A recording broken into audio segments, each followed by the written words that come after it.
Hi అండి, అందరికి good morning అండి. ఈరోజు చాలా సంతోషంగా ఉంది. మా శేఖర్ బాబు మా రాముడు అందరి వార్డులో ఒక మంచి సీన్ చేశాడు, క్యామెరా రోల్ చేశాడు. మరి ప్రెసిడెంట్ గారి పక్కన పిఏగా చేశాడు. చాలా సంతోషంగా ఉంది. అదేవిధంగా మా వీరేంద్ర ఒక జాబ్ చేసుకుంటూ లా చేసుకుంటూ అన్నీ కూడా చేసుకుని సినిమా అంటే ఆతృతతో మాకు అసిస్టెంట్ డైరెక్టర్గా మా చేయడం జరిగింది. అది ఈ సినిమాలో కూడా అసిస్టెంట్ డైరెక్టర్గా చేస్తున్నాడు, కోఆర్డినేటర్గా చేస్తున్నాడు. ఇన్స్పెక్టర్ వీరభద్రాలు కూడా చేయాలని కోరుకుంటున్నాను. ఈ సినిమా అంతా నెల్లూరులో ఉంటుంది.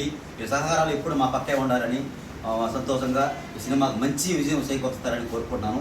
ఇన్స్పెక్టర్ వీరభద్ర అనే సినిమా 11వ సినిమాలో అద్భుతంగా ఈ మూవీ జరుగుతుంది.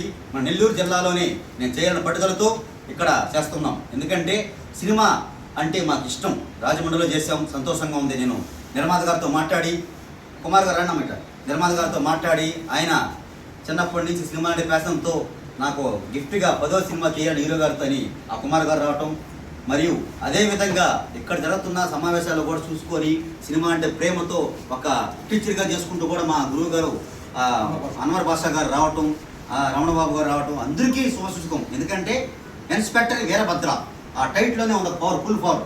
ఆ పవర్తోనే ఈ మూవీ ఆకట్టుకుంటున్నాం. దీనికి మేఘాద్రి గారు, మధు గారు, దీనికి కెమెరామెన్ బిఎస్ కుమార్ గారు, దీంట్లో మెయిన్ లక్ష్మణరావు గారు, ఆయన తమ్ముడు రమణ గారు, మరియు